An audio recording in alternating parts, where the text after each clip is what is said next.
How much can you manage your timeline once you've started to make dough? We're going to talk about that and the other advantages of cold fermentation in part 2 of this video series. Let's make some pizza.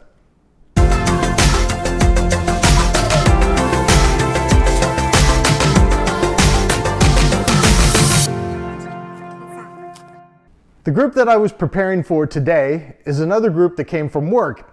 We had hoped to have the event on Tuesday afternoon. So I made the dough Monday evening and I let it sit in the refrigerator overnight. Tuesday morning, I got the dough out, I let it rest for about an hour and a half.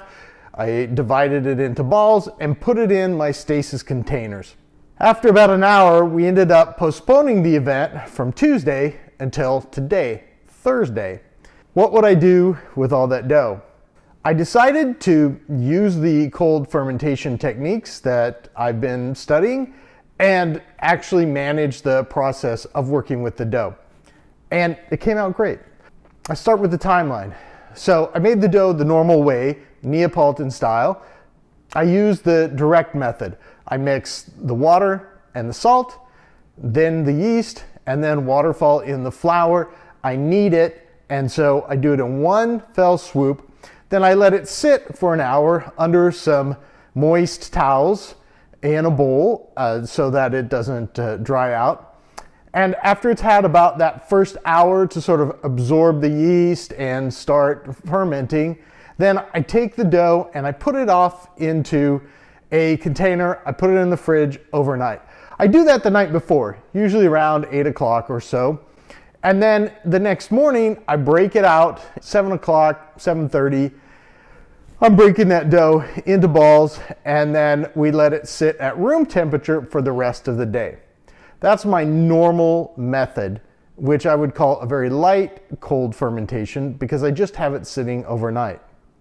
In this case, around 10:30 in the morning, I knew that the event was going to be postponed. And so we took the dough balls, and I put them into smaller containers because the normal containers, those containers are pretty large, and so they won't go in my refrigerator. Put them into smaller containers, and then I put them in the refrigerator, and I left them there Tuesday, Wednesday, and then Thursday. So this morning, I took them out around 10 o'clock. I was going to start making pizzas around 3:30. And I didn't want to give the dough too much time to rise. It's been rising in those containers already for almost 3 days by the time that I'm ready to start making the pizzas. So I give it a 4-hour window. It takes about an hour to get back up to temperature. So from say, 10 to 11, it's getting up. And then that gives me from 11 to 3:30, I've got that 4.5 hour window for the dough to continue to rise. Breaking down the math on that, that means that I had 1 hour of non-cold leavening before it went into the refrigerator. I had about 2 to 3 hours, depending on how long it sort of takes the dough to get back up to temperature on Tuesday morning. So that gives me a total of about 3, let's call it 3.5 hours, depending on what that temperature adjustment time was. So 3.5 hours plus another 5 hours essentially during the day. So that's 8.5 hours. And 8.5 hours, if I start making dough now and just let it rise at room temperature, 8.5 hours is doable. And I'll have some really nice pizza dough. I can make some great pizza with that. But we have to also calculate all the hours that it was in cold leavening. So let's go over those hours. I had it overnight. That was from about 9 p.m. to 7 a.m., so 10 hours the first day. Then the second day, 24 hours, so and from 10 to 10. So that's 33 hours. And then another day of about 24 hours. Of leavening. So now I'm already up to 57 hours of cold leavening time. Now, obviously, if that had been at room temperature, my dough would have collapsed by that time. It would have been unworkable. and the pizzas wouldn't have been any good. Let's talk about what's going on inside your dough at the different temperatures. The main activity that's happening at a normal proofing temperature, and when I say normal proofing temperature, for us, I mean room temperature. At that room temperature, you have the amylase, which is breaking down the starches within the flour into simple sugars. When you go below 10 degrees Celsius, and my refrigerator is about 3 or 4 degrees Celsius, when you go down to that level, then that amylase just does not function very well. The yeast struggles to produce it. It's going to produce a little, but not very much. And so another process takes over, which is the production of lactic acid bacteria. And those lactic acid bacteria break the starches in the flour down into complex carbohydrates rather than simple sugars. And that introduces a different taste into the dough. And that's why a lot of people who make sourdough really keep it cold for quite some time. How long will your yeast operate at these cold temperatures? I couldn't find a formula that would give me the exact number of hours based on the temperature. I was able to find enough information where I could tell that you've got somewhere between 72 and 105 or so hours for that to take place. So in my case, I was in that 70-hour range and I was fine. So to sum up, you want to not proof in the refrigerator for more than 5 days. Your dough will most likely collapse at that point. The yeast, even at that low temperature, is going to give out. It just can't work forever. Can you bring it in and out? Well, I did that successfully. I will note a few caveats and things that I would encourage you to pay attention to.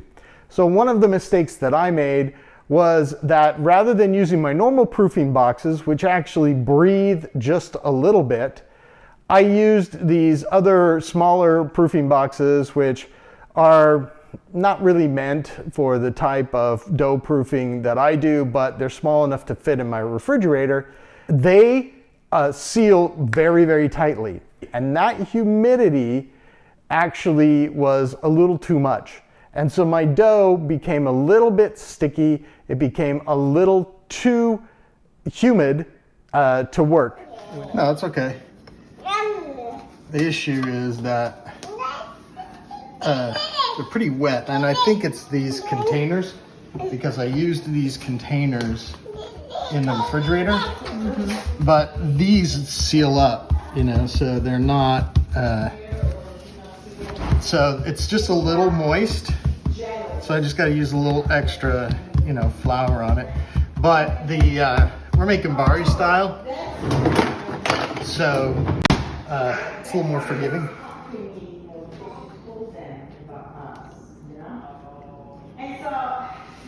So I'm just gonna make sure, and then we will.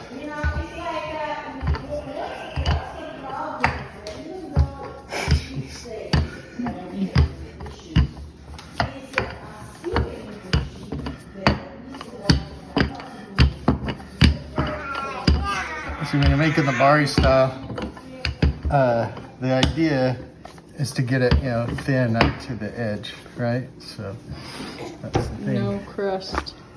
Yeah, you want like no crust, sort of the opposite. This is the box that I use, and this is the lid. If I had just sort of placed the lid on top, like this, I probably would have been okay, because there would have been some passage of air. But I chose to lock it down like that. And that sealed the edges, and so all the humidity stayed inside there. There was no additional circulation of air, and so it became very humid inside of here. So if you do use something like this in the refrigerator, once you take it out, you want to allow a little passage of air. Too much air is going to dry it out, and you're going to get like crusty dough. You don't want that. But a little bit of air is going to help the dough breathe, and you'll be able to ferment better at regular room temperature. So that's I guess, kind of the first mistake I made. The second mistake I made was I also used some glass pans. In those glass pans, I used a regular plastic wrap over the top. I didn't poke holes in there. If you're going to use that, you want to poke holes in there. And that way, again, you're going to let a little bit of air pass through. Not much, just a toothpick, half a dozen holes in one of those things will be fine. You need just enough air passing through to allow the dough to breathe a little bit, and you'll get a better result. In the end, my results were really good. The dough was not collapsed. It was nice and puffy. It was nice and light, very easy to work with. It was both elastic, meaning that it regained its shape to a certain extent when stretched, and extensible, meaning I could stretch it without ripping it. I didn't get a lot of holes. I didn't have any other problems with that dough. The pizzas cooked up. They tasted great. In fact, the taste was a little bit different because of that long, cold fermentation process. I would encourage you to experiment with cold fermentation. If you have some experience with it and you'd like to add to the discussion, please give us a comment below. And if you like this video, give us a like and subscribe. We really appreciate all of the comments, all of the great things that people are telling us and the experiences they're sharing. In fact, I think I'm going to do a video just on that in the near future because the discussion is so great. Thanks again for watching, and we'll see you next week.